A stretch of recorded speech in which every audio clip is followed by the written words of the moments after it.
razão da agenda do presidente às 19 horas. Então vamos lá, briefing 7 de agosto, assuntos do governo, agenda do presidente. Então às 8 horas, deputado Rodrigo Maia, presidente da Câmara dos Deputados, ministro Alexandre de Moraes, ministro do Supremo Tribunal Federal, e o deputado federal Fábio Faria, do PSD do Rio Grande do Norte. A reunião, como vocês sabem, tratou dos temas atuais do país, em especial e naturalmente da aprovação da nova Previdência e do pacote anticrime. O presidente elogiou a liderança do presidente da Câmara, Rodrigo Maia, na condução da Previdência. Estamos todos muito esperançosos que hoje mesmo tenhamos o resultado final para tramitarmos essa nova Previdência agora numa outra casa, que é o Senado Federal. Às 9h30, Marcos Cintra, secretário da Receita Federal. O presidente tratou com o secretário Marcos Cintra sobre a redução, especialmente sobre a redução de impostos aos jogos eletrônicos. Às 10h30, o deputado pastor Marcos Feliciano. Foi uma visita de cortesia. O presidente, inclusive, recebeu um regalo do pastor. Às 11 horas, mais uma vez, Marcos Cintra, secretário da Receita Federal, e o missionário R.R. Soares, fundador da Igreja Internacional da Graça de Deus. Discutiram soluções quanto à simplificação na prestação de contas dos templos religiosos e, em seguida, às 12 horas, ocorreu um almoço com a bancada evangélica na casa do deputado Silas Câmara. Participaram, inclusive, o ministro Dias Toffoli, do STF, e o presidente do Senado, Davi Alcolumbre. Agora há pouco, o Wagner Rosário, ministro de Estado da Controladoria Geral da União, assuntos da pasta. Teremos às 19 horas o lançamento da Frente Parlamentar da Tradição e Cultura Gaúcha e lançamentos dos festejos Farroupilhas para 2019. Prevenção e combate à violência contra as mulheres. O presidente Bolsonaro destacou a iniciativa conjunta dos Ministérios da Justiça e Segurança Pública, da Mulher, Família e Direitos Humanos, da Cidadania e das Relações Exteriores, que assinaram no dia de hoje, juntamente com outros 7 órgãos, o Pacto pela Implementação de Políticas Públicas de Prevenção e Combate à Violência contra as Mulheres. O pacto visa a articulação entre diversos atores do poder público para desenvolver, de forma coordenada, ações concretas e efetivas de prevenção e combate à violência contra as mulheres. Os pactuantes se comprometem a trabalhar para o aperfeiçoamento do marco normativo de proteção às mulheres em situação de violência, proposição de políticas de geração de renda, medidas preventivas, programas educativos de prevenção à violência contra a mulher e programas de ressocialização do agressor, entre outras ações. Simbolicamente, o lançamento e assinatura do pacto aconteceu no dia em que a Lei Maria da Penha completa 13 anos. Ministério das Relações Exteriores. O chanceler Ernesto Araújo participou nesta semana, em Lima, no Peru, da Conferência Internacional pela Democracia na Venezuela. Em seu discurso, perante representantes de 62 países, o chanceler brasileiro fez um alerta no sentido de que a crise da Venezuela representa um desafio de segurança não apenas para a região sul-americana, mas para todo o mundo, em razão das conexões do regime Maduro com ilícitos transnacionais e o terrorismo. O ministro Araújo conclamou os países presentes a reafirmar o apoio ao governo legítimo do presidente designado Juan Guaidó e a apoiar as aspirações por liberdade do povo da Venezuela, que vive hoje uma crise humanitária de dimensões equivalentes a um genocídio silencioso. Nesse sentido, recordou as diversas medidas que vêm sendo adotadas pelo governo brasileiro em apoio ao povo venezuelano e seu governo legítimo, tais como Operação Acolhida em apoio aos refugiados, o reconhecimento dos passaportes vencidos, a denegação de entrada de altas autoridades ligadas ao regime Maduro e a articulação do apoio internacional ao presidente Guaidó. O ministro assinalou também a necessidade de conscientização da opinião pública internacional sobre as violações dos direitos humanos e sobre os desígnios internacionais do regime Maduro, recordando que a Venezuela não vive hoje uma disputa entre duas ideologias ou dois partidos legítimos, e sim entre a democracia e um regime totalitário. Dito isso, coloco-me à disposição dos senhores e senhoras para eventuais perguntas.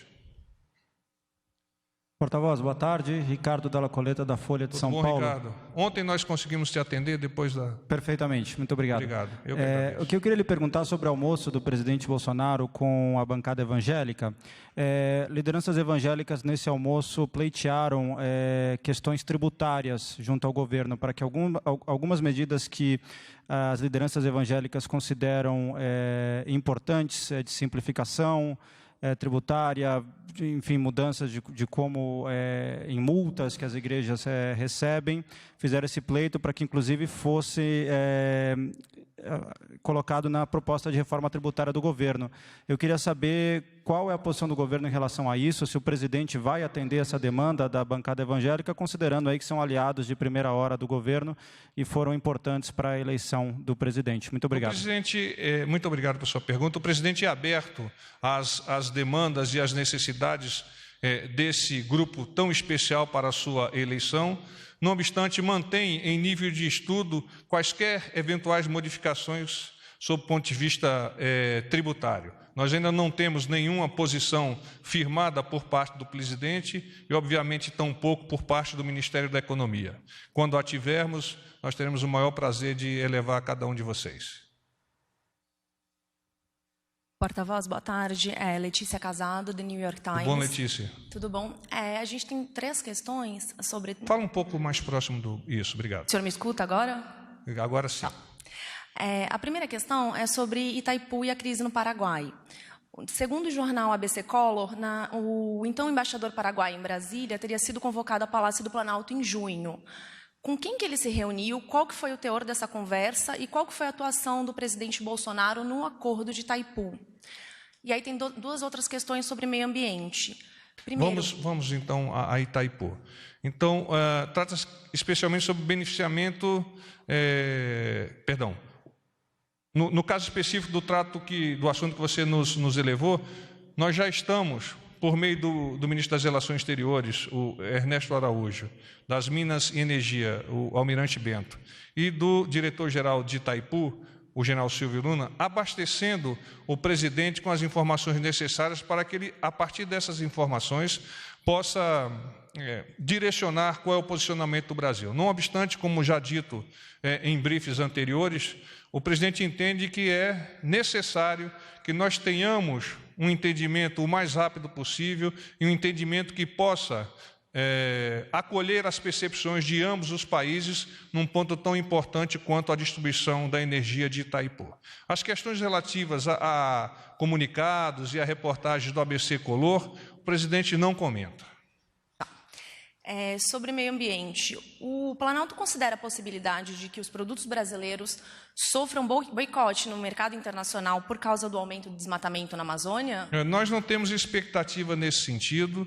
O ministro do Meio Ambiente e a ministra da Agricultura, Pecuária e Abastecimento vêm trabalhando em conjunto, ademais desses ministros, outros ministros, no sentido de promover a imagem do Brasil, particularmente nos produtos agropecuários no exterior, isolando-os dessa questão ambiental, que é uma questão, como nós já estamos de há muito avançando, tratar-se de visões estereotipadas e pontuais sobre a questão do meio ambiente. O ministro do Meio Ambiente hoje esteve na Câmara, nas diversas comissões, e se põe à disposição para aclarar a cada um de vocês pontos específicos, por se acaso vocês tenham alguma dúvida.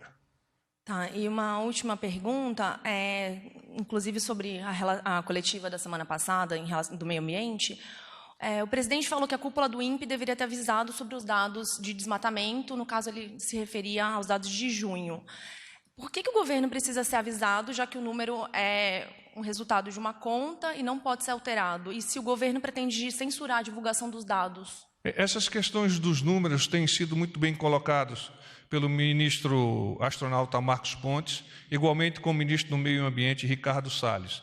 É preciso entender quais são as ferramentas que estão a fazer essas medições e, a partir do entendimento, efetivamente, nós termos uma medição que seja transparente a cada um de nós, brasileiros ou estrangeiros. É nesse aspecto que o governo vem trabalhando. Então, algumas notícias vêm sendo divulgadas, nem sempre verdadeiras, e é preciso, então, que a imprensa, de modo específico, e a sociedade, de modo geral, possa entender como é feita essa medição. Eu, há pouco, conversei com o ministro do Meio Ambiente e ele me adiantou alguns dados que mostram a importância que o governo do presidente Bolsonaro tem dado a esse tema. Afinal, a imprensa internacional está, a todo momento, tocando num ponto, muitas vezes sem conhecer com profundidade do que se trata.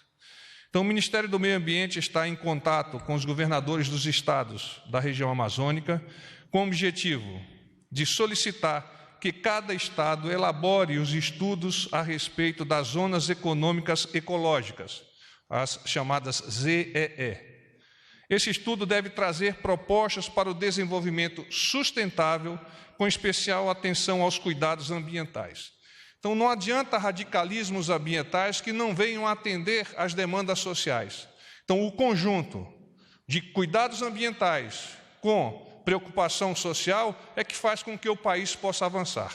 E o Brasil, por certo, avançará conjugando essas duas percepções. E mais, será contratado, e ele já afirmou isso, um sistema de alta tecnologia para o monitoramento do desmatamento da Amazônia e outras atividades ilegais. Esse sistema de altíssima resolução permitirá o acompanhamento em tempo real com detalhamentos de até 3 metros.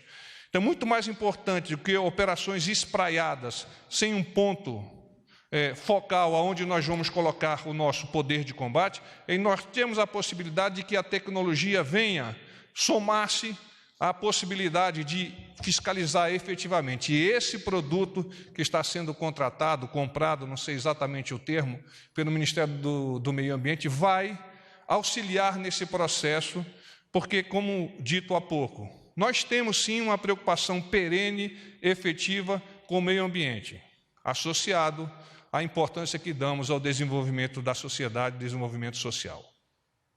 Desculpa, então, só aproveitando que o senhor está aqui para fazer mais uma pergunta em relação ao Fundo da Amazônia, se o governo pretende acabar com o fundo ou manter o fundo, até porque hoje o ministro Salles criticou a Noruega. E, assim, eu pergunto isso para o senhor porque eu, por exemplo, passei 2 meses enviando perguntas para o Ministério do Meio Ambiente e nunca obtive respostas. Então, o governo fala muito que a imprensa tem um lado e que a imprensa critica, mas o próprio governo federal não responde à imprensa quando a gente procura, então fica complicado. Tá bem. As discussões acerca do Fundo Amazônico estão centradas principalmente na criação de maior efetividade no emprego dos recursos, alinhando ações patrocinadas pelo fundo com as ações do poder público. Em resumo, o que se busca é a soma dos esforços para melhores e mais proveitosos resultados possíveis. Então, o que vem sendo tratado no âmbito do Fundo Amazônia tem que estar consociado com os interesses do poder público. E, efetivamente, isso vem acontecendo a partir das discussões de algum tempo, que são copatrocinadas pelo governo brasileiro e governo de outros países que são gestores desse fundo. Boa noite, porta-voz. Boa tarde. Tudo bom, Murakawa? Tudo bem. Porta-voz, eu havia enviado mais cedo uma pergunta para o senhor, querendo saber se o presidente Bolsonaro tinha algum comentário a fazer a respeito da situação e da transferência do ex-presidente Lula. Parece que o Supremo já resolveu a questão, né? Não vai ser mais transferido, mas eu ainda estou curioso para saber se o presidente Bolsonaro comentou alguma coisa a esse respeito. Murakawa, é natural que o presidente Bolsonaro não se pronuncie a respeito de decisões no âmbito da justiça. Aliás, é a resposta que nós estamos a apresentar a vocês há muito. Então, ele não se pronuncia com relação a essas decisões judiciais, em especial essa que você nos elevou por meio de sua pergunta. Ok. E hoje cedo, né, lá na saída do Alvorada, o presidente Bolsonaro também disse, ele deixou no ar aí essa questão, de que ele cogita acabar ou adotar alguma medida para acabar com a obrigatoriedade da publicação de editais de concorrências públicas, leilões, em jornais diários, assim como ele fez no caso dos balanços de empresas de capital aberto, né? Se ele quiser alterar essa norma, ele vai ter que mudar aí, ou via MP, ou envio de projeto de lei ao Congresso, né? Vai ter que alterar uma lei de 1993 que versa sobre o tema. Então, eu queria saber, o presidente realmente estuda essa medida, né? Acabar com a obrigatoriedade de publicação de editais públicos nos jornais impressos? E qual instrumento que ele vai usar? Vai enviar um projeto ao Congresso ou editar uma medida provisória? Muito Obrigado. bem. Nós há pouco conversamos com alguns dos responsáveis pela SAGE, que é a Subsecretaria de Assuntos Jurídicos, que nos informaram que o presidente solicitou que seja realizado um estudo com profundidade para ver a melhor forma e se esse tipo de ação será desencadeada pelo Poder Executivo. Então, no momento, está sob estudo, sob o ponto de vista da SAGE, porque até nós sabemos, inclusive, que lá no Congresso, na Câmara, no Senado, existem outras demandas legislativas, outros procedimentos legislativos que podem impactar a decisão final. Então, atropelarmos de momento não é adequado, então o presidente, com muita sapiência, colocou sob a análise da SAGE esse tema. E só repetindo a questão que eu fiz ontem para o senhor, essas medidas não têm nada a ver com uma retaliação à imprensa, a artigos críticos ao governo, não tem nada a ver com isso. Não, ontem mesmo, há uma pergunta por você elaborada, nós colocamos clara a posição do presidente e eu quero reforçar essa posição. O presidente ele não tem absolutamente nenhum tipo de restrição ao trabalho da imprensa. Os considera e os considera em mais alta conta.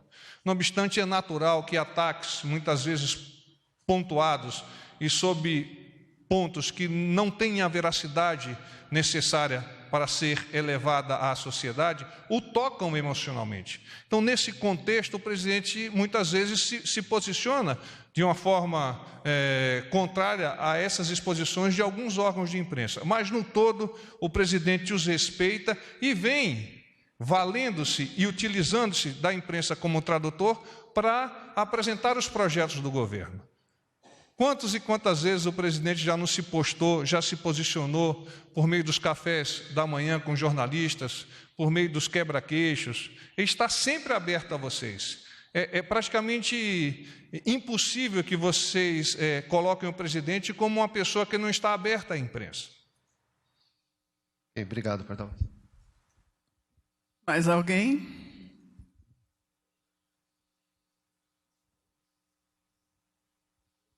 André de Souza, do jornal O Globo. Como vai? Tudo bem? Eu gostaria de saber se já há uma programação das próximas viagens do presidente. Muito bem, obrigado. Nós temos, deixa eu achar aqui a programação, mas nós temos uma viagem a Parnaíba, nós temos uma viagem a Parnaíba na quarta-feira. Deixa eu achar aqui um pouquinho, só um minutinho, por favor.